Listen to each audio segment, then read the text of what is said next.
Xin chào các bác anh chị và các bạn. Thì bẵng là một thời gian ta không tiếp tục nói về chương trình sức khỏe sắc đẹp không dùng thuốc. Thì thành thật xin lỗi là tôi cũng có một số việc bận. Trong cái thời gian này thì bắt đầu là mới tiến hành làm tiếp. Thì như vậy là trong 5 cái phương pháp về sức khỏe sắc đẹp không dùng thuốc thì từ đầu đến giờ ta đã làm được những việc là ngăn chặn độc tố này, chữa tâm bệnh này, điều chỉnh cảm xúc, thế rồi là tập dưỡng sinh. Phần còn lại là ăn uống theo ngũ hành âm dương và vấn đề thông kinh lạc ta chưa bàn tới được. Đấy. Thì 5 cái phương pháp ấy thì trong cái chữa tâm bệnh, điều chỉnh cảm xúc ấy, thì đang làm dở cái phần điều chỉnh cảm xúc. Trong đó có cái điều chỉnh suy nghĩ, điều chỉnh cái hành vi tương tác, cái suy nghĩ của mình, và thông qua cả 6 cái luật của vũ trụ tương tác với con người ta, thế rồi thông qua ngôn ngữ cơ thể, thông qua giao tiếp, để làm sao tạo ra cho ta được cái cảm xúc sống tốt nhất. Bởi vì cảm xúc là kẻ thù của thành công, cho nên không thể coi thường cảm xúc được. Nếu cảm xúc tích cực thì là khơi nguồn của mọi sự phát triển. Còn nếu mà cảm xúc tiêu cực ngự trị trong con người chúng ta thì đấy chính là bắt đầu nguồn gốc của mọi sự thất bại. Thế thì cũng không nên cứng nhắc quá. Bắt đầu vào cái chương trình hôm nay ấy, thì tôi xin mời cô bác anh chị và các bạn ngồi thật vững để khỏi ngã. Tôi muốn mang đến cho các anh chị một mẫu chuyện cười để cho nó lấy cái tinh thần không khí một chút. Thế thì câu chuyện là cách đây không lâu thì có một cái cặp vợ chồng đấy, họ cũng rất là yêu thương nhau và người vợ rất là khéo. Cho nên ông chồng này ông phải nói là yêu vợ nhất trên đời. Đấy, yêu vợ lắm. Ông cũng lo là sau khi sinh con đi rồi thì vợ sẽ bị xuống sắc. Thì thường là phụ nữ ta thì sau khi sinh con xong thì ngực cứ chảy xệ, bụng chảy xệ, thế rồi chân tay thì nó phình không đúng chỗ. Bởi vì sau khi mà sinh đẻ xong thì thường là bị rối loạn chuyển hóa, rối loạn nội tiết tố, sau đó rối loạn dẫn đến rối loạn chuyển hóa. Chuyển hóa thì là cái việc chuyển hóa trong cơ thể ta nó không chuẩn, dẫn đến là béo phì. Đấy, béo phì, thừa cân. Thế rồi là chức năng chủ về cơ nhục của tỳ nó kém thì làm cho các cơ quan xa xuống. Thế thì thường thì các phụ nữ nước ngoài thì người ta rất là ngại sinh con, bởi vì sinh con nó xấu đi. Nên ông này ông cũng rất là yêu vợ và thương vợ, thì tính cái chuyện là bàn với vợ là cai sữa sớm đi. Cai sữa sớm thì không có là càng bú lâu thì càng hỏng hết cả hàng hóa. Thế là mà cai sữa cái đứa bé này thì cai rất là khó cai lắm, nó cứ đòi bú thôi. Thế là ông chồng ông nghĩ ra một cái kế là dùng thuốc sâu. Đúng là nhiệt tình dốt nát đâm ra phá hoại. Dùng thuốc sâu để bôi vào đầu ti để cho nó ngửi thấy mùi, nó sợ, nó không bú nữa. Thế thì vẫn cứ bôi như thế. Rồi hôm sau là anh ta đi làm, sáng đi tối về. Thì về đến đầu ngõ thì thấy có một cái đám ma, kèn trống rồi là cờ kiếc là chuẩn bị đâu vào đấy hết rồi. Từ ngoài đầu đường vào đã báo hiếu rồi. Thế là cũng hỏi là ai chết. Thì những người đi qua đường họ nói là nghe nói là ngộ độc thuốc sâu chết. Thế thì anh ta là thần hồn nát thần tính, nghĩ khôn nghĩ ít nghĩ dại thì nhiều. Chính mình là sáng ngày đi mình bôi thuốc sâu vào đầu ti của vợ, thế bây giờ ai là người chết thuốc sâu đây? Anh ta hoảng hốt và bắt đầu lúc bây giờ là không đi được xe, nó bồn rộn, nó để xe ngã xuống đường, bắt đầu bò về, vừa đi vừa gào khóc: em ơi, chết rồi, anh giết em rồi, con ơi, bố giết con rồi. Anh ta nghĩ là có khi một là đứa bé nó đòi nó bú phải thuốc sâu, mà hai nữa là vợ bị ngộ độc thuốc sâu. chết, sợ quá. Đến khi bò gần đến nhà thì cũng ngay sát ngõ nhà anh ấy thôi chứ không đâu xa cả, cờ chống đầu ở đấy rồi. Ngõ thế này mà cờ chống thế này thì chết người lớn thì đâu phải chết trẻ con đâu. Thế là tuy rằng là nhẹ là một phần, nhưng mà anh ta lại yêu vợ lắm, cho nên nghĩ rằng là quả này không khéo thì gay rồi, vợ ngộ độc thuốc sâu rồi. Thế nhưng mà cuối cùng là rất may là khi vào đến nơi thì vào gần bò là vừa gần đến nơi thì theo thông tin nhận biết và mọi người thông báo là anh hàng xóm bị ngộ độc thuốc sâu. Rồi như vậy là bố nhầm với thuốc sâu. Thế thì không biết cái nguồn thuốc sâu ở đây đâu ra thì thực sự là cũng chưa tìm hiểu được, hồi sau sẽ rõ. Đấy, mong rằng cô bác anh chị ta sẽ suy luận ra được là anh này ngộ độc thuốc sâu do nguồn thuốc sâu từ đâu. Đấy, thế thì thông qua cái câu chuyện này ta thấy rằng là ở đời tất cả mọi thứ đều có vay có trả, đều có vay có trả hết. Thuốc sâu nhà mình thì không uống, lại uống thuốc sâu nhà hàng xóm thì cũng chết. Và cai sữa cho con mà không thông minh, không nghĩ trước nghĩ sau trước khi làm thì hậu quả cũng rất là khôn lường. Cho nên là Bác Hồ đã dạy là nên suy nghĩ trước khi nói, thận trọng trước khi viết và kiên quyết khi hành động. Đấy. Thì hôm nay đi vào vấn đề luật nhân quả, cũng là cái luật cuối cùng trong cái 6 luật của vũ trụ và tương tác với con người, để từ đó tạo nên được cái cảm xúc, làm sao để loại bỏ được cảm xúc tiêu cực và tạo ra cảm xúc tích cực để giúp chúng ta có thể thành công hơn trong cuộc sống. Thì luật nhân quả có nói rằng quy luật nhân quả phát biểu là mỗi kết quả trong cuộc sống của bạn đều có một nguyên nhân. Nó gọi là quy luật sắt của vũ trụ. Theo quy luật này, mọi thứ diễn ra đều có lý do. Dù bạn có biết lý do đó hay không, không có sự ngẫu nhiên nào hết. Tất cả đều có lý do. Lý do đó ta biết hay không, không quan trọng, nó cứ xảy ra. Đấy. Chúng ta sống trong vũ trụ có kỷ luật, bị chi phối chặt chẽ bởi quy luật. Và sự hiểu biết này là trung tâm của các quy luật hay nguyên tắc khác. Cho nên các cụ nói rồi, thuận thiên thì giá tồn, nghịch thiên thì giá vong, thuận trời thì sống, nghịch trời thì chết. Vũ trụ nó có luật của vũ trụ, ta không thể bỏ qua được dù ta biết hay không. Đấy, cứ gặp phải luật là một cái luật rất là nghiêm khắc, không thể chạy trọt, không bảo chữa được. Đấy. Thế thì theo quy luật nhân quả, có nguyên nhân cụ thể của sự thành công và có nguyên nhân cụ thể của những thất bại. Có nguyên nhân cụ thể cho sức khỏe hay ốm đau, có nguyên nhân cụ thể cho hạnh phúc hay nỗi buồn. Tất cả đều có nguyên nhân hết. Và nếu mà không luận ra được cái này ấy, thì ta lại đổi cho là kiếp trước kiếp sau. Theo tôi thì hãy đừng bàn là kiếp trước kiếp sau, mà kiếp này thì hãy để cho nhau nụ cười. Nên như vậy. Còn cứ luận về kiếp trước kiếp sau thực ra cũng hơi khó sửa. Nếu bạn muốn có được điều kết quả tốt mà bạn mong muốn trong cuộc sống thì mọi việc đơn giản là tìm ra nguyên nhân và lặp lại chúng. Tìm lại xem những cái lần trước ta đã có kết quả tốt, cái nguyên nhân của nó từ đâu, ta lặp lại cái nguyên nhân đó, ắt ta sẽ có kết quả tốt. Mọi việc đều như vậy. Đấy.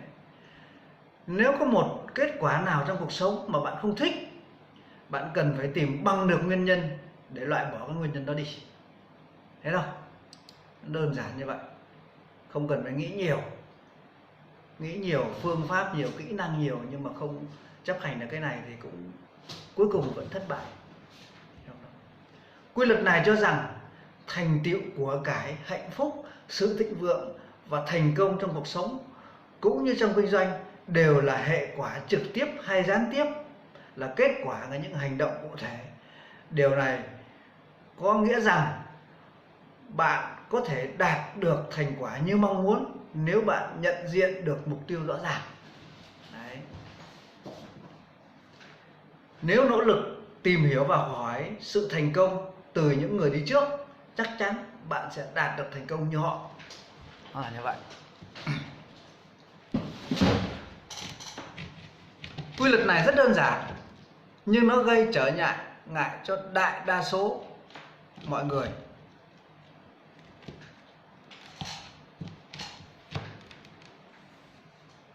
Họ tiếp tục làm hay không làm các việc tạo cho họ sự buồn chán và thất vọng, và sau đó họ trách cứ những người khác hoặc xã hội vì những vấn đề của họ. Đấy. Những người thất bại rất hay đổ lỗi cho người khác. Những người thất bại luôn luôn tìm được lý do để đổ lỗi, không bao giờ nhận về mình. Còn những người hay thành công thì họ lại đặc biệt rất hay nhận lỗi về họ. Đấy, bởi vì đối với họ cái lỗi lầm, cái thất bại chỉ là nhỏ thôi. Nhưng một người thường xuyên thất bại này, thất bại kia, thì họ luôn luôn tìm ra lý luận để đổ lỗi và họ rất là tốt. Đấy. Sự điên rồ được định nghĩa là làm những điều giống nhau theo một cách giống nhau nhưng lại hy vọng đạt kết quả khác. Nó là rất khó, rất là vô lý. Kết quả thì muốn khác. Đấy. Nhưng mà gieo hạt thì lại gieo giống nhau. Gieo giống kiểu thất bại nhưng kết quả là muốn đạt thành công. Đấy là một điều vô lý. Ở mức độ nào đó, tất cả chúng ta đều phạm lỗi này.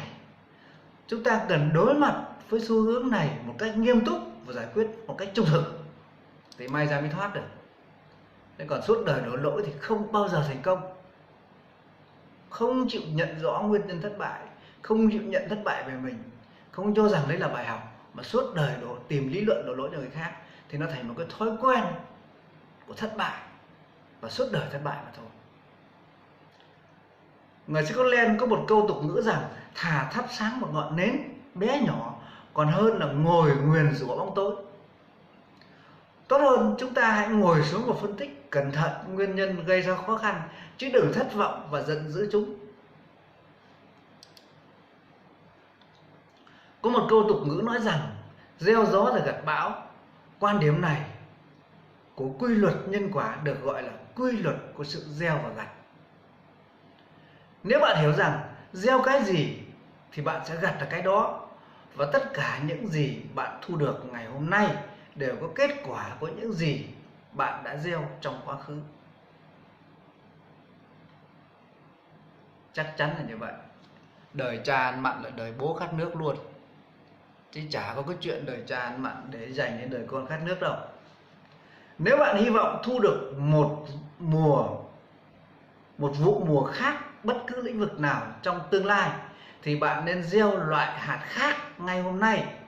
Và tất nhiên điều này có quan hệ cơ bản với những hạt giống tâm hồn. Muốn có một cái vụ mùa kết quả thì phải ngay từ hạt giống.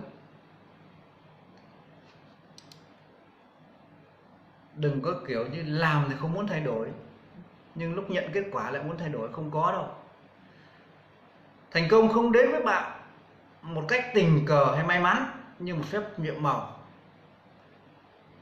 Đừng có mong đi cầu đi cúng để lấy thành công, không có đâu. Mọi việc xảy ra đều có nguyên nhân, dù là tốt đẹp hoặc không như mong muốn, dù tích cực hoặc tiêu cực. Isaac Newton nhận định bất kỳ hành động nào cũng dẫn đến một phản ứng tác động ngược lại với mức độ tương đương. Ứng dụng quan trọng nhất của quy luật nhân quả hay quy luật gieo và gặt là suy nghĩ là nguyên nhân và điều kiện là kết quả. Suy nghĩ sẽ là nguyên nhân, cho nên hãy cẩn thận với suy nghĩ trong đầu. Suy nghĩ của bạn là nguyên nhân cơ bản cho những tình huống bạn gặp phải trong cuộc sống. Mọi thứ bạn từng trải qua đều bắt đầu bằng một kiểu suy nghĩ nào đó của bạn hay của người khác. Mọi thứ bạn đang và sẽ trở thành là kết quả của cách suy nghĩ. Tất cả từ suy nghĩ mà ra. Cái suy nghĩ ở đây thì cái phần trước là các bác anh chị đã xem cái phần luật hấp dẫn rồi. Đấy, chứ còn cái quy luật là từ suy nghĩ nó sẽ dẫn đến là lời nói, rồi dẫn đến hành động, dẫn đến thói quen và dẫn đến vận mệnh. Suy nghĩ vô cùng quan trọng. Cho nên muốn hành thiện ấy, thì đầu tiên trong đầu phải nghĩ thiện cái đã. Trong đầu phải nghĩ thiện cái đã. Chứ nhiều người đi lừa trên dối dưới, chửi cha chửi mẹ như chả chớp, chả bao giờ nghĩ cho người khác, nhưng mà cứ đòi lên chùa không được đâu. Ngay trong suy nghĩ hành động của anh đã như vậy thì anh có đi đến triệu cửa chùa cũng thế thôi, không giải quyết được cái gì đâu. Nếu bạn thay đổi chất lượng suy nghĩ thì chất lượng cuộc sống của bạn sẽ thay đổi. Sự thay đổi những trải nghiệm bên ngoài của bạn sẽ kéo theo thay đổi trải nghiệm bên trong. Đấy, đó là quy luật rồi, không thể khác được.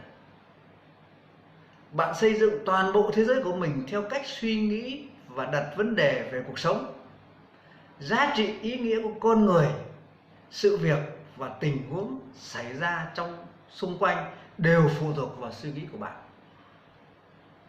Chính vì vậy, khi bạn thay đổi suy nghĩ cũng có nghĩa là bạn thay đổi cuộc đời mình. Đôi khi sự thay đổi này chỉ diễn ra trong thoáng chốc mà thôi.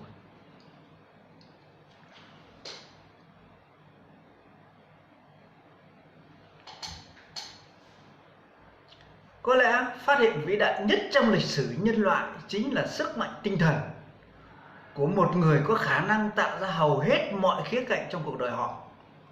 Thế giới bên ngoài chính là tấm gương phản chiếu thế giới bên trong con người bạn. Nó tạo nên một triết lý vô cùng giá trị. Bạn sẽ trở thành những gì bạn thường nghĩ đến nhất. Đó là luật hấp dẫn.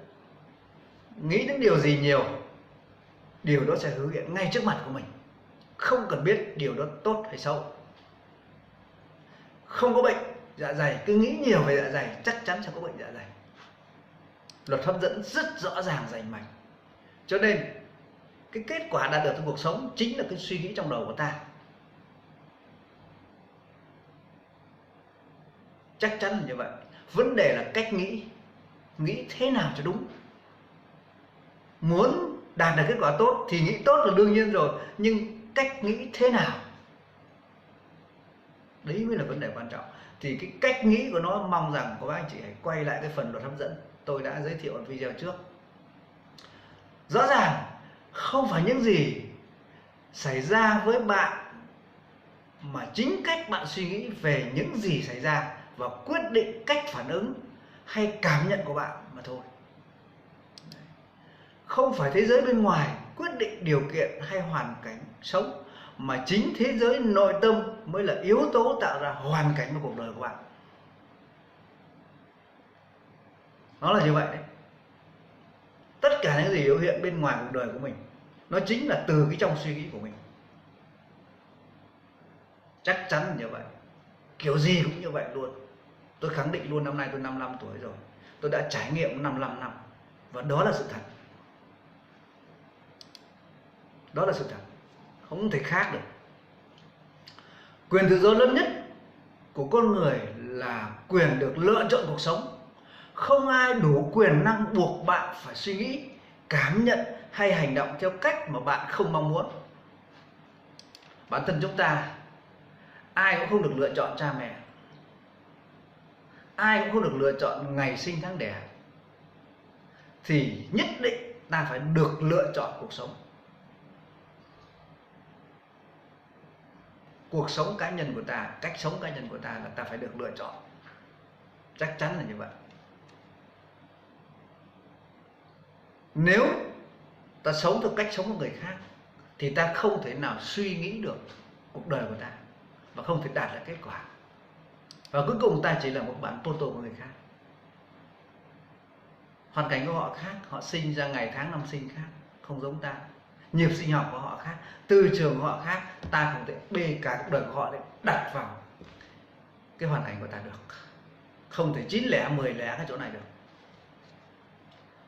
Mọi cảm xúc và cách cư xử của bạn hoàn toàn bắt nguồn từ cách bạn suy nghĩ, nhận thức về thế giới xung quanh và những gì đang xảy ra. Tiến sĩ Martin Seligman của Đại học Pennsylvania gọi cách phản ứng này là phong cách diễn giải, cách bạn diễn đạt hay giải thích về sự việc xảy ra. Phong cách diễn giải này nằm trong tầm kiểm soát của bạn và bạn có thể đạt thông qua quá trình học hỏi. Bạn có thể diễn ra sự việc theo cách khiến bản thân thấy vui vẻ và lạc quan thay vì tức giận và thất vọng. mọi sự việc xảy ra, dù việc đó là buồn hay là vui, việc đó là may mắn hay rủi ro, đều do cách mà ta thể hiện ra mà thôi. Ví dụ bố mẹ ông bà mất thì chúng ta ai cũng sẽ thương xót, không thể tránh khỏi được. Nhưng ta lâm ly bi đát, ta ngất lên ngất xuống, ta nhịn ăn, rồi ta ốm, ta đi hết viện này viện khác, thì ông bà cũng không thể sống lại được. Và cái kết quả cuối cùng sau một thời gian quá trầm, quá mất thăng bằng, quá tuyệt vọng, thì ta cũng ốm đau, bệnh tật, ốm yếu, thất bại, nghèo túng, và cuộc đời của ta đi xuống. Nhưng ta lại thể hiện ra một cách khác. Miền Nam đám ma người ta còn hát đấy, người ta còn nhảy múa rất là vui. Người ta nhảy múa như vậy thì chả chết thêm lần người nào nữa, nó vẫn đâu vào đấy thôi, đám ma vẫn là đám ma. Thế nhưng kết quả thì họ lại vui vẻ, tinh thần họ được nâng lên, họ lại khỏe mạnh, họ làm ăn tốt, họ lại giàu có. Như vậy hai cái cách thể hiện này nó khác hẳn nhau, cũng cùng một cái đám ma, phải không ạ? Bạn có thể quyết định phản ứng mang tính xây dựng và tích cực thay vì bi quan, yếu thế, tất cả tùy thuộc vào bạn. Đấy. Suy nghĩ và cảm xúc của con người luôn thay đổi và chịu tác động nhanh chóng bởi các sự kiện xung quanh.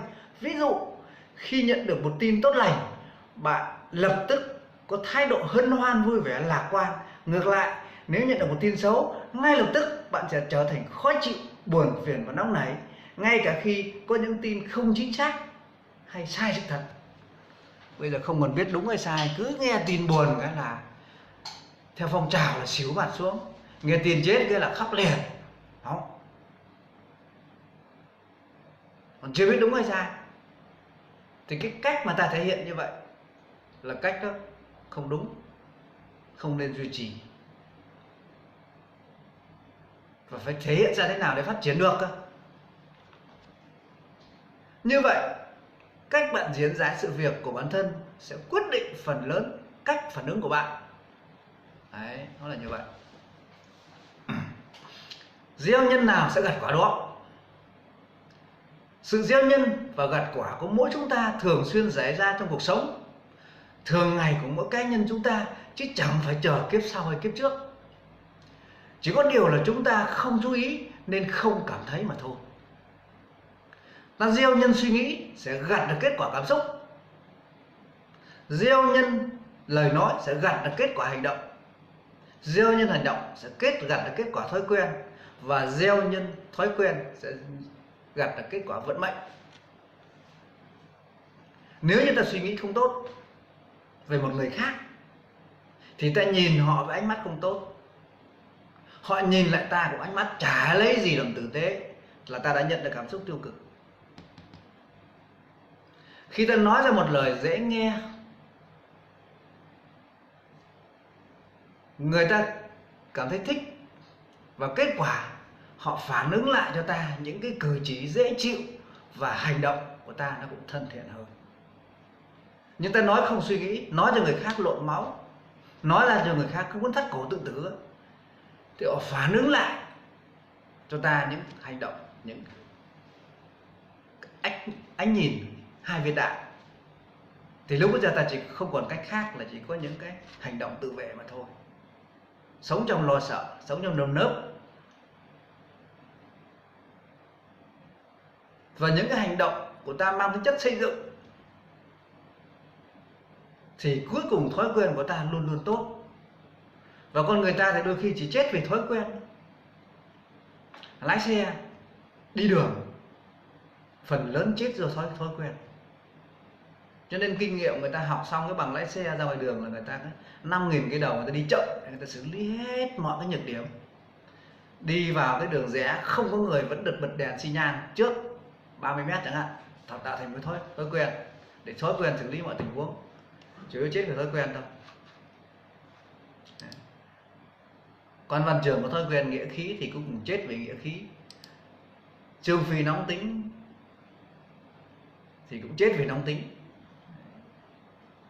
Như vậy, vận Vận mệnh chúng ta tốt hay xấu sẽ quyết định ngay từ khi chúng ta tự đấu tranh với chính bản thân mình để lựa chọn suy nghĩ, lựa chọn lời nói, lựa chọn hành động, lựa chọn thói quen và để cuối cùng nhận lại kết quả cuộc đời.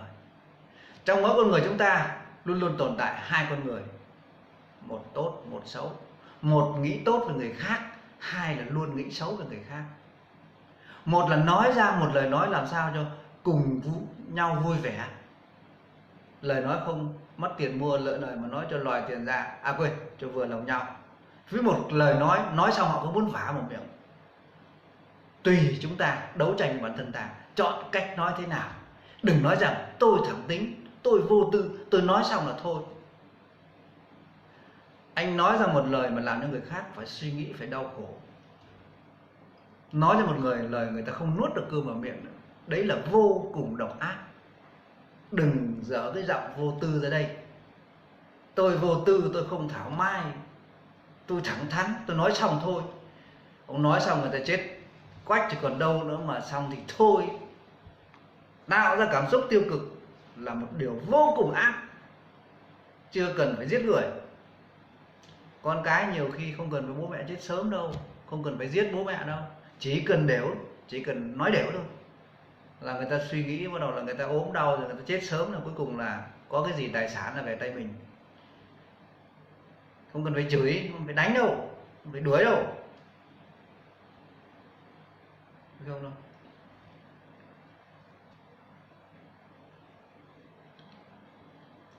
Có một câu chuyện kể về người phụ nữ là mẹ chồng là 86 tuổi rồi mà rơi vào một hoàn cảnh không nơi nương tựa.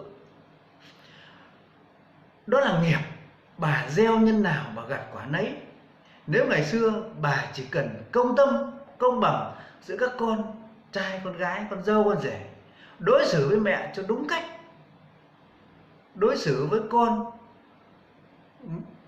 với một con người thôi, thì bây giờ bà đã không rời vào hoàn cảnh như vậy. Câu chuyện như sau. Mình là một người đã từng có tuổi thơ dữ dội vì suốt ngày phải chứng kiến cảnh bà nội đánh chửi mẹ. Các bác, các cô chú bên nội ghẻ lạnh nói xấu mẹ. Tất cả vì ngày xưa bà là một người buôn bán, kiếm được nhiều tiền, muốn con cái nai lưng ra làm và cùng kiếm tiền giống bà. Tất cả các con của bà đều theo ý bà. Chỉ bố mẹ mình là không, bởi bố mẹ mình theo con đường học hành và đi làm cơ quan nhà nước. Hồi ấy mình còn nhỏ nên không hiểu rõ vấn đề, nhưng ấn tượng về việc mẹ cứ chiều tan ca về lại bị bà chửi bới là lời thối thây, không giúp được việc gì. Dù cứ chiều về mẹ luôn chân luôn tay nấu nướng dọn dẹp cơm nước, tắm rửa cho con, giặt giũ bằng tay cả chậu quần áo cho cả nhà thì rất sâu. Bà chỉ trích mẹ là vô dụng, có khi còn túm tóc mẹ mà dúi mà đánh, kéo lê chân mẹ ra giữa nhà, tới chừng chị em mình sợ hãi khóc lóc la hét, hàng xóm vào can bà mới thôi. Hồi đấy bố mẹ mình sống với bà và các cô bác, các cô chú khổ nhục lắm. Các bác các cô chú phụ bà bán hàng nên được bà cho tiền. Mấy đứa anh chị em họ mình bánh kẹo đùi gà được gặm suốt. Còn bố mẹ mình nghèo, chị em mình nhìn mấy đứa đó ăn ngon mà thèm nhỏ dãi phải quay đi. Bà không thương bố mẹ mình nên không thương luôn cả chị em mình. Tới sau này nghề buôn bán không còn ra tiền nữa, gia đình các bác các cô chú chẳng còn bám được vào bà nên kinh tế bắt đầu bấp bênh. Vợ chồng chửi nhau suốt ngày vì tiền. Bà không còn tiền để cho nên cũng không còn tiếng nói, chẳng ai, nếu tiếng nói của bà cũng chẳng ai nghe nữa.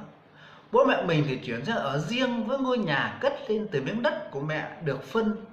Rồi thời thế thay đổi, bây giờ bà cũng yếu và rơi vào hoàn cảnh con không đứa nào muốn chăm sóc phụng dưỡng.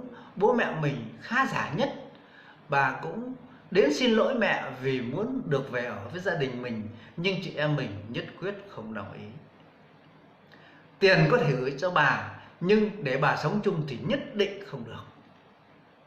Chị em mình hiểu những đau đớn và oán hận của mẹ dai dẳng từ ngày xưa, vì chồng, vì con mà phải cắn răng chịu đựng. Giờ mẹ mới được sống thư thái nên không bắt mẹ phải quyết định. Tự chị em mình không cho phép mẹ sống lại quá khứ nữa, và ngày cứ phải nhìn thấy bà.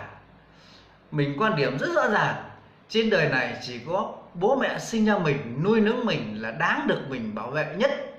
Tất cả những ai không tốt với bố mẹ thì mình đều không đứng về phía người đó. Đó là nghiệp bà gieo nhân nào mà gặt quả ấy. Nếu ngày xưa bà chỉ cần công tâm công bằng giữa các con thôi, đối xử với mẹ mình cho đúng cách, đối xử với con như một con người, thì bây giờ bà đã không rơi vào cảnh như vậy. Cho nên chúng ta hãy thuận theo mong muốn của mẹ. Mẹ bạn đồng ý cho các con gửi tiền biếu bà hàng tháng cũng là đã trọn vẹn nghĩa tình lắm rồi. Lại có câu chuyện kể lại rằng nhân quả báo ứng ngược đãi mẹ chồng. Người con dâu bị sét đánh chết. Lúc đó còn nhỏ, chắc chắn ai trong chúng ta cũng từng nghe người lớn dạy bảo rằng con cái bất hiếu sẽ bị thiên lôi đánh chết. Khi lớn hơn một chút, người ta cho rằng những câu chuyện như thế này sẽ do người lớn chỉ để giáo dục con mà thôi. Nhưng trong xã hội từ trước đến nay đã từng xảy ra rất nhiều sự việc như thế. Dưới đây là một trường hợp điển hình. Hôm ấy, nhân lúc đang nói chuyện với hàng xóm về nhân quả báo ứng, một bác gái ngoài 60 để kể với chúng tôi câu chuyện có thật. Câu chuyện kể về nhân quả báo ứng của một người con dâu vì đã bất hiếu với người mẹ chồng của mình. Ở huyện bên có một thôn tên là Thượng Liễu, cách thôn chúng tôi khoảng gần 20 cây số. Có một gia đình gồm 2 vợ chồng, chàng trai trẻ và mẹ già sống cùng nhau.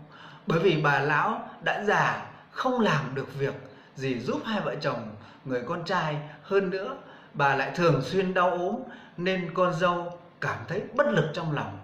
Cô thường xuyên đối xử không tốt với bà lão cũng biết rõ nhưng đều chịu đựng cho qua ngày. Vào ngày gia đình giỗ tổ chức lễ mừng thọ cho mẹ, người con trai mua một ít thịt heo về và bảo vợ làm sủi cảo cho mẹ ăn. Ai ngờ người con dâu vì oán giận mẹ chồng, ghét bỏ mẹ chồng nên đã giấu nó thịt heo đi, rồi lấy cuống rốn trẻ sơ sinh cho vào trong bánh làm nhân để cho mẹ chồng ăn. Bà cụ không ai biết gì nên khi ăn cứ nói mãi: "Ui con ơi, nhân bánh dai thế mẹ nhai không nổi." Bởi vì răng lợi của bà cụ không còn được tốt nên ăn bánh mãi mà không nuốt được. Về sau sự thật bị bại lộ, rất nhiều người đều biết chuyện này, ai cũng bàn luận về việc con dâu này bất hiếu đến nhường nào. Một hôm, người con dâu ra đồng làm cỏ, bỗng nhiên mây đen kéo đến kịt sấm sét ầm ầm. Cô liền chạy vội vào với một người phụ nữ khác cũng đang làm cùng với mình ở ngoài đồng, chạy đến núp vào trong một lò gạch ở gần đó. Tuy nhiên tiếng sấm sét cứ không ngừng nổ vang ngay trên đầu của họ. Lúc đó người phụ nữ kia đứng tựa vào vách cửa, còn cô con dâu đứng ở bên trong. Sấm sét cứ như có mắt, không chịu rời khỏi họ. Hai người họ sợ đến hồn bay phách lạc. Tiếng sét thứ nhất vang lên, đánh trúng ngay người phụ nữ đứng ở cửa, đẩy bà ấy ngã sang một bên, nhưng chỉ là cổ bà bị thương nhẹ. Tiếng sét thứ hai lại đến, đánh trúng vào người con dâu bất hiếu kia, khiến cô ngã nhào xuống đất bất tỉnh nhân sự. Nghe kể đến đây, tôi vội vàng hỏi bác: "Người con dâu bất hiếu đó bị chết ngay à?" Bác gái nói rằng người con dâu ấy không chết ngay mà sống được thêm 7 ngày nữa, nhưng chỉ có cặp mắt là không cử động, 7 ngày sau thì mất. Mọi người ở các nơi đều kéo nhau đến xem, ai cũng bảo rằng đây là ông trời báo ứng. Sau này, một lần trong lúc nói chuyện với một cụ ông ở trong viện dưỡng lão ở vùng đó, tôi lại đem câu chuyện này hỏi mọi người một lần nữa. Ông ấy xác nhận với tôi câu chuyện này là hoàn toàn có thật. Bởi vì ông là bạn của cậu con trai của người phụ nữ không bị sét đánh năm đó.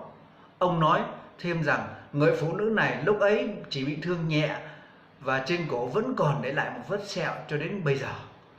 Người xưa có câu trong trăm cái thiện thì hiếu là đứng đầu, khuyên bảo chúng ta phải hiếu thảo với cha mẹ, với bề trên, là phận làm con không chăm sóc cha mẹ khi về già đã là không tròn bổn phận, là bất hiếu, và trời đất sẽ không bao giờ dung tha. Bạn suy nghĩ như thế nào về câu chuyện này? Trong dân gian còn lưu truyền một câu chuyện về một người con trai coi thường bố mẹ mình. Cậu ta rất cần vốn làm ăn, nhưng lâu nay không chịu tu dưỡng đạo đức hành vi, nên đi vay tiền chả ai cho vay. Sau một hồi đắn đo, cậu ta quyết định bàn với bố mẹ mang quyền sử dụng đất đi cầm cố. Vì biết bản chất con mình không có trách nhiệm nên hai cụ song thân nhất định không đồng ý. Người con bèn đem lòng oán hận. Một hôm, người con đang cặm cụi đục đẽo một cái máng lợn thì cậu con trai của người con ấy đi học về. Do bản tính hiếu động và tò mò, cậu con trai bèn ngây thơ hỏi câu chuyện, mới chạy đến hỏi bố: bố ơi, bố làm gì vậy? Vì đang bực mình với bố mẹ nên người bố buột miệng trả lời: bố đang làm cái máng lợn cho ông bà. Đứa con của người con đấy bèn nhanh nhỏ nói luôn: ồ, vậy bố làm luôn cho con một cái nhé. Ngạc nhiên quá, người bố của đứa con ấy trợn mắt hỏi: con muốn làm để làm gì? Đứa bé trả lời ngay lập tức không cần suy nghĩ: dạ, con cũng muốn làm sẵn một cái để sau này bố về già con còn tặng cho bố dùng để ăn cơm. Thế mới nói đúng là đời cha ăn mặn, đời bố khát nước. Câu chuyện còn chưa dừng lại ở đây. Lại gặp một hôm, cậu bé được bố thuê nhổ tóc trắng và cho tiền. Có lần buột miệng, cậu bé hỏi: bố ơi, sao tóc bố bạc nhiều thế? Thay vì giải thích, người bố trả lời: vì bố có đứa con hư hỏng bất hiếu và không biết điều nên tóc bố mới bạc nhanh như vậy. Cậu bé liền vỗ tay reo lên: thế con biết tại sao ông bà nội tóc nhanh bạc đến thế rồi. Người bố đành ngơ ngác, nhưng đã quá muộn, bởi vì anh nói thiếu suy nghĩ, và hậu quả là nhận lại được cảm xúc, gạch ông đập lưng ông ngay lập tức. Chuyện đời nó là như vậy. Nhân quả đôi khi chẳng phải chờ lâu, kiếp trước hay kiếp sau, mà nó báo ứng ngay trong mỗi hành vi, ngay trong mỗi suy nghĩ, ngay trong mỗi lời nói của chúng ta hàng ngày.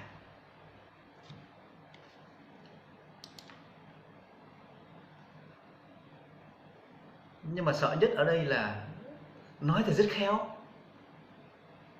nhưng mà trong đầu thì lại nghĩ ác, thế mới sợ.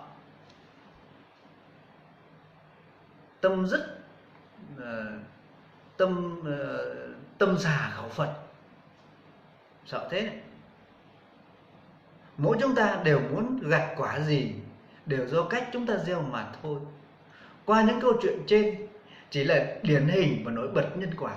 Trong cuộc sống của chúng ta còn vô vàn những hành vi phạm luật nhân quả vẫn diễn ra hàng ngày mà chúng ta chưa nhìn thấy, hoặc nhìn thấy mà chưa chịu khó đấu tranh với chính bản thân mình để mà thay đổi. Chỉ lo kiếm tiền, nhưng cuối cùng lại mất hết, bởi vì hàng ngày ta phạm luật nhân quả mà ta không biết. Ví dụ lại có một gia đình có 3 người con và 2 ông bà. Khi ông chủ nhà đi vắng, bà mẹ ốm yếu nhưng vẫn chịu khó thức khuya dậy sớm để giặt giũ quần áo cho cả nhà, cho con gái, con trai và con dâu. Rồi lại cặm cụi chợ búa nấu nướng, trông cháu, giặt giũ, gánh nước tưới rau để lấy rau sạch cho các con các cháu được ăn rau sạch. Mặc dù vì vậy do gánh nước nhiều, khớp gối đã tràn dịch, đôi tay do vào quần áo nhiều nên khớp của tay đã bị sưng, khớp cánh tay đã bị thoái hóa.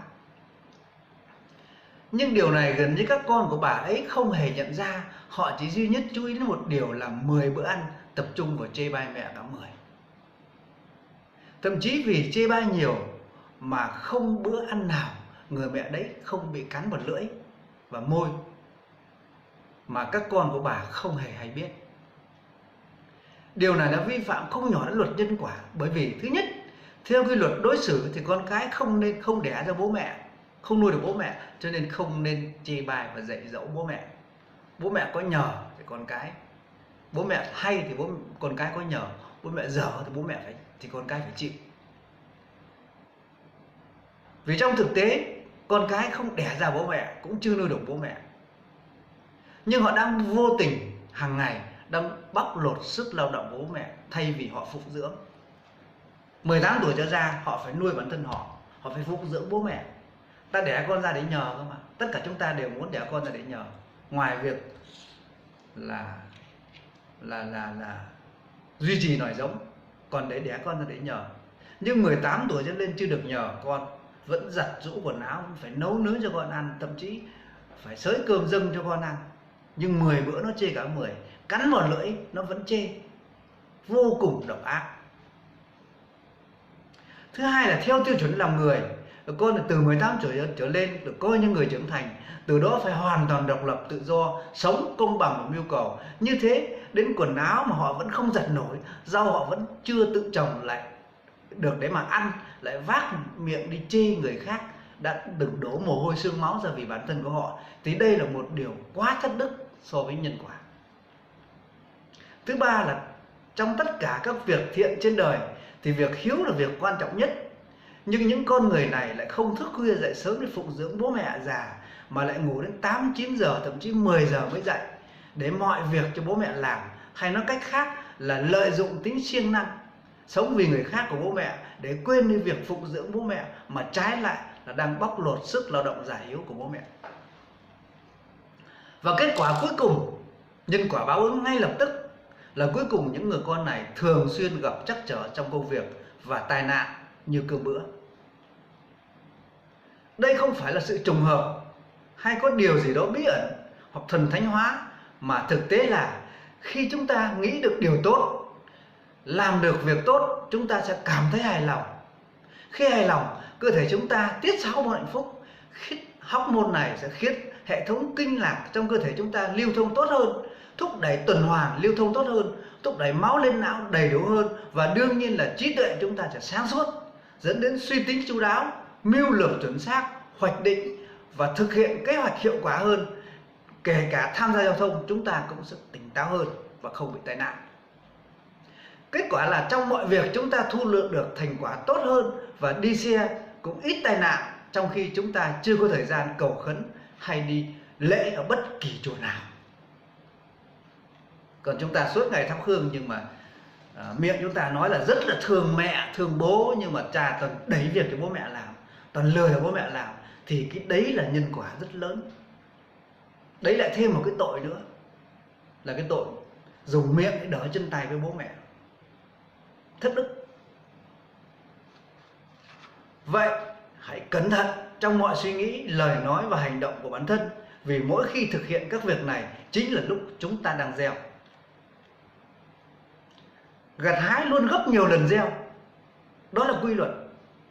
Khi ta gieo 1, ta sẽ gặt 10, cho nên không lừa được đâu. Lừa được bố mẹ làm thay cho mình thì lại gặt lại gấp rất nhiều lần rủi ro, không thoát được đâu. Kết quả của gặt bao giờ cũng nhiều hơn lúc chúng ta gieo. Ví dụ chúng ta bỏ ra hạt giống, gieo trồng chăm sóc tốt, ta sẽ gặt lại vô số hạt thóc. Hay khi vì ích kỷ của bản thân mà chúng ta hành động mà không để ý đến tác động đến người khác, thì việc chúng ta gây ra nếu là tiêu cực thì nó sẽ tác động ngược lại rất nhiều thứ khác. Một câu nói bố láo, người ta sẽ mất tin hẳn suốt đời luôn, chứ không phải không đâu. Cho dù anh giỏi đến thức nào, các cụ nói rồi, cái nết đánh chết cái tài các bạn. Làm rất nhiều việc nhưng mà nói ngu, người ta ghét luôn, chết người ta không cứu. Còn thế, thứ nhất, khi ta làm cho người khác khó chịu, họ sẽ phản ánh lại cho ta thấy sự khó chịu. Điều này làm cho cả hai bị ảnh hưởng sức khỏe và sắc đẹp do cảm xúc tiêu cực. Điều này có thể nguyên nhân gây ra sự tắc nghẽn và rối loạn chức năng của cơ thể. Thứ hai, khi chúng ta làm cho người khác khó chịu sẽ tạo ra sự áy náy dằn vặt trong chúng ta không nhỏ. Từ đó xuất hiện sự đấu tranh giữa hai quan điểm trong chính cơ thể chúng ta. Nếu việc này kéo dài tạo nên stress nghiêm trọng, có thể là dẫn đến tăng axit, giảm kiềm cơ thể chúng ta, tạo ra nguồn gốc viêm nhiễm và ung thư. Thứ ba, nếu chúng ta thường xuyên làm cho người khác khó chịu, đồng nghĩa với việc chúng ta đang tạo ra quá nhiều những từ trường năng lượng xấu xung quanh chúng ta, do nhiều người khó chịu phát ra. Việc này đang đi ngược lại luật hấp dẫn để dẫn đến tai họa về phía chính bản thân chúng ta. Thứ tư, từ trường năng lượng xấu mà vô tình chúng ta tạo ra đã lưu thông trong vũ trụ và cơ thể chúng ta. Năm tháng qua đi, nó thường xuyên thu nhận và hấp dẫn từ trường năng lượng xấu từ môi trường của xung quanh chúng ta vào cơ thể và chính ngôi nhà của chính bản thân chúng ta. Điều này thực sự là gần như không có lễ nghĩa hoặc Phật pháp nào có thể tháo gỡ thay chúng ta được. Cái mà chúng ta không hề chối bỏ là chấp nhận số phận kiếp này mà thôi. Cuối cùng là đổ tại kiếp trước thì chúng ta là cái gì đó, kiếp này chúng ta phải trả nợ. Cuối cùng là như thế, nhưng không phải đâu. Nó diễn ra hàng ngày luôn thôi, không có đi đâu xa cả. Nó do tất cả các hành vi chúng ta thể hiện ra thôi, suy nghĩ và thể hiện hành vi thôi. Tất cả các kết quả trên đời đều một quy luật bất biến là đã gieo chắc chắn phải gặt. Vũ trụ cần biết bạn gieo hạt giống tốt hay xấu, thế thôi. Và một quy luật nữa là đương nhiên không gieo thì không gặt. Có những quan điểm đúng của Thiên Chúa Giáo được mô tả qua các câu nói sau, tôi thấy tạo đúng với hiện thực cuộc sống và tôi cũng sẽ nêu lên đây. Xin được nêu ra để cùng nghiên cứu. Anh em không ngừng tích trữ cho mình những kho tàng dưới đất, nơi mối mọt làm hư nát, nơi kẻ trộm quét phách và lấy đi. Nhưng hãy tích trữ cho mình những kho tàng trên trời, nơi mối mọt không làm hư nát, không trộm cắp, không đào ngạch mà lấy đi được. Vì kho tàng của anh ở đâu thì lòng anh ở đó. Đèn của thân thể là con mắt. Vậy nếu con mắt sáng thì toàn thân sẽ sáng, sẽ khỏe mạnh. Nếu con mắt anh xấu thì toàn thân anh sẽ tối. Vậy nếu ánh sáng nơi anh lại thành bóng tối thì tối thiểu thì tối biết chừng nào. Không ai có thể làm tôi hai chủ, vì hoặc sẽ ghét chủ này mà yêu chủ kia, hoặc sẽ gắn bó với chủ này mà khinh dễ chủ nọ. Anh em không nên vừa làm tôi Thiên Chúa lại vừa làm tôi cửa Phật, làm tôi của tiền của được. Vì vậy, đừng lo cho mạng sống lấy gì mà ăn, cũng đừng lo cho thân thể lấy gì mà mặc. Mạng sống chẳng trọng hơn của ăn, và thân thể chẳng trọng hơn áo mặc sao. Hãy xem chim trời, chúng không gieo, không gặt, không thu tích vào kho, thế mà vũ trụ trên trời vẫn nuôi chúng. Anh em lại chẳng quý giá hơn chúng sao? Hỏi có ai trong anh em có thể nhờ lo lắng mà kéo dài đời mình thêm được dù chỉ một ngày không? Còn về áo mặc cũng thế. Lo lắng làm gì? Hãy ngắm xem hoa huệ ngoài đồng mọc lên thế nào mà rút ra bài học. Chúng không làm lụng, không kéo sợi, thế mà ngay cả vua Salomon dù vinh hoa tột bực cũng không mặc đẹp bằng một bông hoa ấy. Vậy nếu hoa ngoài đồng nay còn mai quẳng vào lò mà tạo hóa còn mặc đẹp cho như thế, thì huống hồ là anh em. Ôi những kẻ kém tin.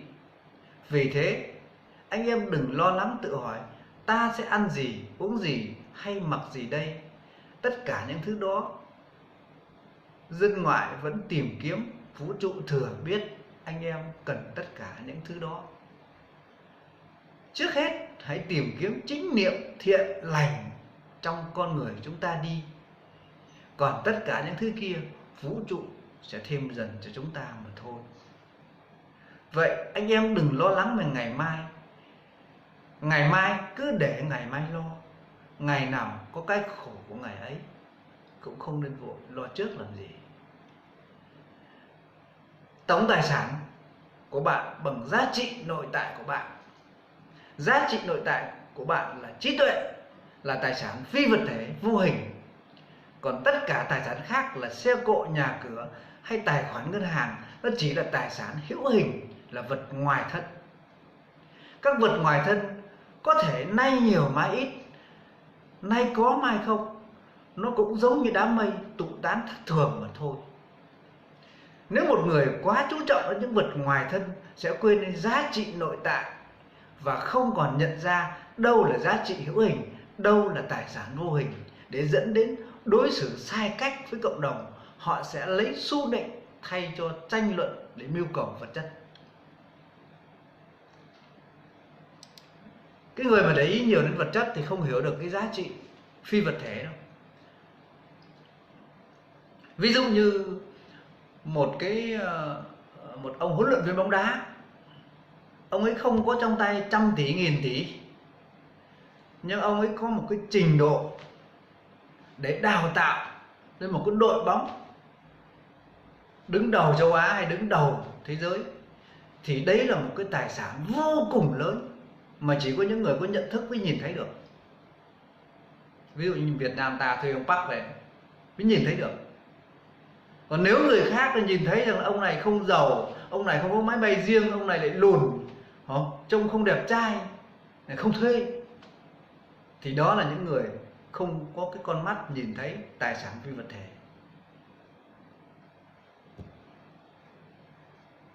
Hay là nghe câu chuyện này, hai người yêu nhau, thằng con trai nó bảo là nó mới nói được giờ, nó chưa nói cho hết câu là anh rất giàu. Thế là cô ấy đã thích rồi, hôn ngay rồi, trận ra hôn ngay, không nói tiếp được. Đến hôm sau về nhà thấy chả có gì chống tình chống tà, nhà nghèo. Thế sao hôm trước anh bảo với em là anh rất giàu? Bảo không, anh nói là anh định nói là anh rất giàu nghị lực, nhưng mà chưa nói được hai chữ nghị lực, mới nói được anh rất giàu thì em đã hôn mất rồi, không nói tiếp được. Đấy là không phải tại anh mà là tại em, không phải tại anh nói dối mà tại em. Nghe đến giàu em quá ham, nhưng cuối cùng là em bị nhầm, chứ anh không phải anh lừa. Nó thế, đau xót thế. Vậy nên người mà có giá trị nội tại sẽ có cách cư xử không cá nhân chủ nghĩa, mà đặt lợi ích cộng đồng song song với lợi ích cá nhân. Hay nói cách khác là mọi suy nghĩ hành động đều có tính win-win, hoặc có thể họ sẽ chọn cách cho trước để nhận sau. Những người này luôn biết tồn tại và phát triển cá nhân đồng hành với lợi ích cộng đồng. Hay nói cách khác là biết mình biết ta, đó chính là cách sống nhân loại tôn vinh, gọi là có hậu. Vậy nên phúc của mỗi cá nhân đôi khi không nằm ở chùa chiền hay bàn thờ bát hương mồ mả, mà phúc của mỗi cá nhân chúng ta nằm trong chuỗi suy nghĩ, trong lời nói, trong hành động, trong thói quen của mỗi chúng ta. Như vậy chứng tỏ phúc của mỗi người phụ thuộc vào cách gieo của mỗi người mà thôi. Thật đúng như vậy. Gieo suy nghĩ sẽ gặt cảm xúc. Chúng ta suy nghĩ tích cực sẽ luôn có tâm thái tích cực. Tâm thái của người tích cực sẽ luôn mang lại sự vui vẻ, điềm đạm, thân thiện, dễ gần. Lúc đó trước mắt chúng ta mọi thứ đều trở nên dễ chịu. Thậm chí dù cuộc sống khó khăn đến đâu, chúng ta cũng sẽ vui vẻ và vững niềm tin, như kiểu Tút Liều Tranh 2 trái tim vàng. Cảm xúc tích cực còn đặc biệt các tác dụng tốt cho sức khỏe và thể chất, cho sắc đẹp. Vì vậy muốn có cảm xúc tốt, hãy tạo cho bản thân những thói quen suy nghĩ tích cực, suy nghĩ tốt cho người khác, suy nghĩ tốt cho mọi thứ xung quanh. Cách suy nghĩ tích cực cho mỗi một đối tượng sự vật ở đây có lẽ nên chú ý nhiều đến thế mạnh, điểm tốt đẹp của đối tượng sự vật đó. Vậy muốn tìm ra được điểm mạnh, điểm tốt, trước tiên chúng ta cần quên đi điểm yếu, điểm xấu, điểm tiêu cực của đối tượng sự vật đó. Có nghĩa là mình quý được một người thì mình phải nhìn vào cái điểm mạnh của người đó. Thôi thì cái thằng này nó nghèo nhưng mà nó siêng năng, nó thật thà, không ạ? Nhìn đấy. Chứ bây giờ lại lấy cái thằng nghèo đấy so sánh với cái thằng nó nhà lầu xe hơi, rồi nó có điện thoại đẹp, rồi nó nhắn tin hay, thì không được đâu. Gieo cảm xúc sẽ gặt lời nói. Ta luôn nghĩ tốt cho người khác, ta sẽ tạo cho bản thân cảm xúc tích cực. Cảm xúc tích cực bao giờ cũng dễ chịu. Khi dễ chịu sẽ luôn có lời nói bao dung rộng lượng, cởi mở, tập hợp được sự đoàn kết của cộng đồng, của mọi người xung quanh. Ngược lại, nếu suy nghĩ hẹp hòi, xét nét, kém sự tin tưởng thì lời nói thể hiện ra bộc lộ sự bạc nhược, kiêu cực và rất là đáng ghét. Trong các mối quan hệ, tất cả chúng ta ai cũng có mong muốn được gặp gỡ, giao lưu, hợp tác với những người dễ chịu.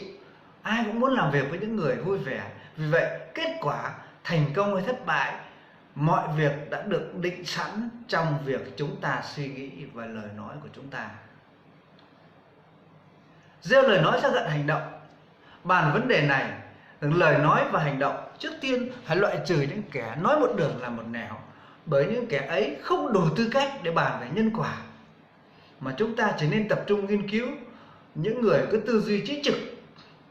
Bởi khi lời nói từ đáy lòng, lời nói mang đậm tâm huyết, niềm đam mê, nó sẽ đại diện cho một lượng từ trường năng lượng rất mạnh. Mà lúc đó lời nói chỉ là cầu nối giữa từ trường năng lượng của chính người nói đó với từ trường năng lượng của vũ trụ để khai thác luật hấp dẫn mà thôi.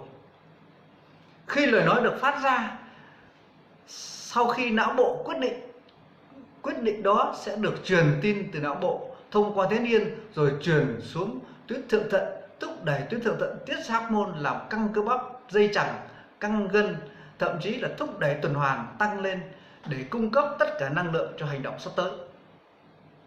Tuy vậy, mặc dù trong não đã có những suy nghĩ nhưng chưa phát ra lời nói thì việc thôi thúc hành động vẫn còn trì hoãn.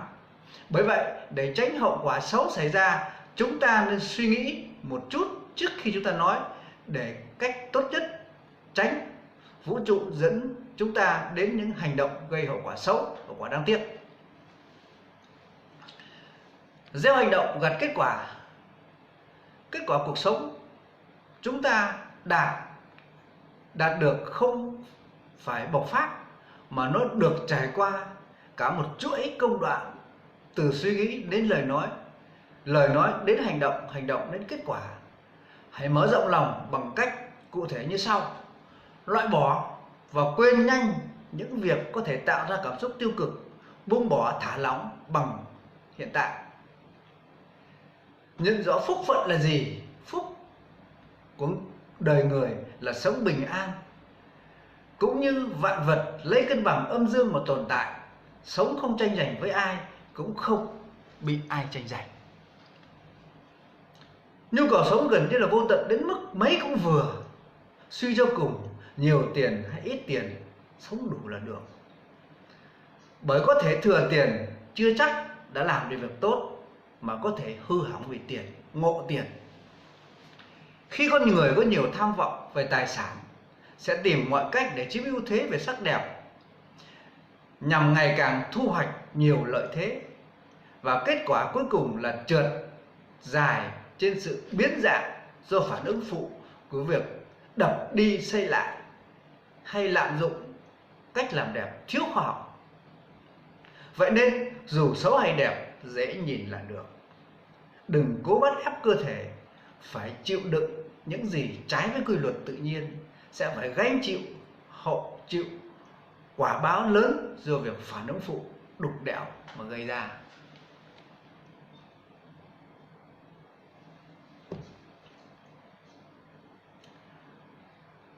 Tóc trắng hay tóc đen, khỏe mạnh là được.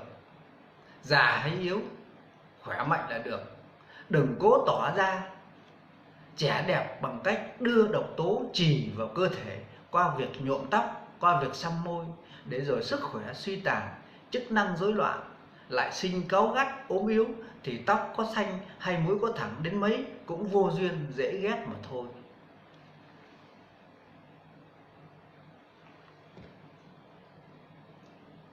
Hoa Đà nói: dưỡng thể là hạ sách, dưỡng khí là trung sách, dưỡng tâm mới là thượng sách.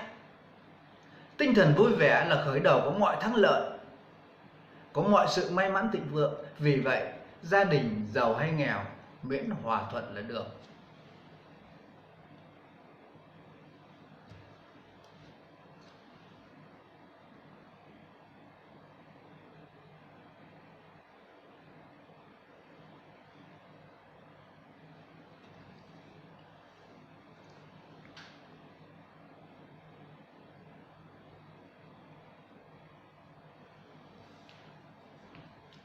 Chớ có nhiều tiền mà thường xuyên cãi vã tức tối, rồi sinh bệnh mà gặp họa. Biết buông bỏ, hạn chế cầu toàn cũng là cách để thả lỏng tâm trạng, đừng quá suy diễn mà nảy sinh đố kỵ, rồi lại tự tạo ra cảm xúc tiêu cực. Ở trong nhà, chồng về sớm hay về muộn, có về là được. Người vợ cằn nhằn nhiều hay ít, chu toàn việc nhà là được. Chúng ta phải kết hợp hôn nhân với nhau để bảo toàn nòi giống và để nương tựa lúc tuổi già. Vậy nên con cái dù bán hàng ngoài chợ hay làm tiến sĩ, miễn hiếu thuận là được. Nếu bố mẹ ở tuổi xế chiều mà vẫn không được con cái chăm sóc, mà trái lại còn suốt ngày lạm dụng phục vụ con cái, thì coi như bố mẹ ấy đã bất hạnh. Con cái ấy đã thất bại, bởi nếu cứ lý do và hoàn cảnh mà đợi lúc khá giả rảnh rỗi mới chăm nom bố mẹ, thì liệu bố mẹ có còn sống hay có còn sức khỏe để hưởng thụ sự hiếu thảo của con cái nữa không? Có nhiều gia đình cứ cố gắng vay mượn tậu xe, làm nhà thật to, mua cái xe thật đẹp để bằng bầy bằng bạn, rồi canh năm lo trả nợ. Ăn chẳng dám ăn, chẳng có điều kiện để chăm sóc sức khỏe, để rồi tồn tại qua ngày, sau đó về già bỏ nhà bỏ xe để nằm lì trong bệnh viện. Thế nên nhà to hay nhà nhỏ đủ ở là được, xe xấu hay xe đẹp đi được là được. Quần áo hàng hiệu hay không, mặc lên dễ coi là được. Vẻ đẹp tự nhiên mới là vẻ đẹp hoàn hảo nhất của con người, là nụ cười tự nhiên. Để có được nụ cười tự nhiên lại cần có sức khỏe nội tại khỏe mạnh. Biết vậy, nhưng đôi khi chúng ta lại thích thời trang đánh tan thời tiết, cố bán cốt lột xương để tôn tạo bộ cánh bên ngoài, rồi hết tiền chăm sóc sức khỏe bên trong, và cuối cùng khi vào viện cũng phải cởi bỏ thời trang để mặc quần áo bệnh viện cả mà thôi. Trong cuộc sống phiền não dù có chồng chất đến đâu, cứ có thể giải tỏa đi là được. Thế mới có câu người thành công là người chịu áp lực giỏi nhất. Người giàu nhất đôi khi không phải là người giỏi nhất, mà là người gặp may nhất. Vậy nên bình an mới là thứ quý nhất trong cuộc đời mỗi chúng ta. Cả đời người hạnh phúc hay khổ đau, cuối cùng cứ bình an là được. Khi ta sống có tới cả 1000 tỷ thì lúc chết cũng chẳng mang theo được thứ gì, trái lại có thể để lại tiếng ác muôn đời. Trong thực tế, khi chúng ta không còn nữa thì thứ để lại muôn đời là thứ chúng ta cho đi lúc chúng ta còn sống. Vậy nên có nhiều chuyện nghĩ thoáng một chút sẽ tốt hơn. Có nhiều người trân quý, có nhiều người yêu thương mình sẽ cảm thấy vui hơn. Không phải cứ nhiều tiền mới tốt, mới hạnh phúc và bình an, mà là trong lòng ôm tâm thiện giúp đỡ người khác, số bệnh tự khắc sẽ bình an. Nếu mỗi khi thực hiện một công đoạn của một công việc trong cuộc đời, chúng ta biết chậm lại một chút để suy nghĩ kiện toàn, kiểm toán trước khi chúng ta đưa ra quyết định, chúng ta sẽ tránh được rất nhiều hậu quả đáng tiếc xảy ra, mà trái lại chúng ta sẽ thu nhận được rất nhiều năng lượng từ trường may mắn, từ vũ trụ về hội tụ với trí não chúng ta, cùng với bản thân chúng ta từng giây từng phút để gặt hái thành quả cuộc sống và sống trong hạnh phúc. Nếu có thể sống chậm lại, bớt tham sân si, hay nói cách khác là giảm đi một chút nhu cầu cá nhân, chúng ta sẽ nhận ra đúng sai trong các hành vi cư xử, để từng giây từng phút chúng ta nhận được nhân quả tốt và tránh được hậu quả đáng tiếc mà ra. Trong video này vừa là tìm hiểu, học hỏi nhiều và cũng là trải nghiệm cuộc đời. Cuộc đời 50 năm qua đã từng thăng trầm của tôi quá nhiều, và kết quả cuối cùng tôi nhận thấy được rằng mọi mưu toan trên đời có thể sẽ thành con số 0 nếu chúng ta không hiểu rõ 6 luật đặc biệt là luật nhân quả. Vậy nên trong cái bài chữa tâm bệnh, điều chỉnh cảm xúc, trong đó có áp dụng 6 luật của vũ trụ. Mong cô bác anh chị hiểu rõ. Còn chỗ nào băn khoăn thắc mắc, xin hãy nhắn tin cho tôi. Số điện thoại Zalo luôn luôn hiện trong video này. Cứ nhắn tin cho tôi sẽ giải đáp hết. Kể cả về tử vi, kể cả về phong thủy, kể cả về sức khỏe. Tôi có thể giải đáp cặn kẽ.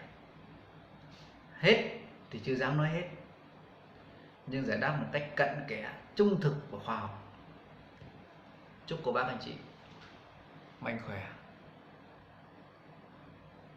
Hẹn gặp lại video sau. Cô bác anh chị hãy đăng ký. Bên dưới video có chữ đăng ký, hãy đăng ký tiếp để nhận các video sau. Các video sau tôi sẽ làm về các cách chữa bệnh. Các cách chữa bệnh không dùng thuốc. Các cách chữa bệnh, các cách phục vụ cho sức khỏe và sắc đẹp không dùng thuốc. Phần chữa tâm bệnh, điều chỉnh cảm xúc xin kết thúc ở đây. Chúc cô bác anh chị mạnh khỏe.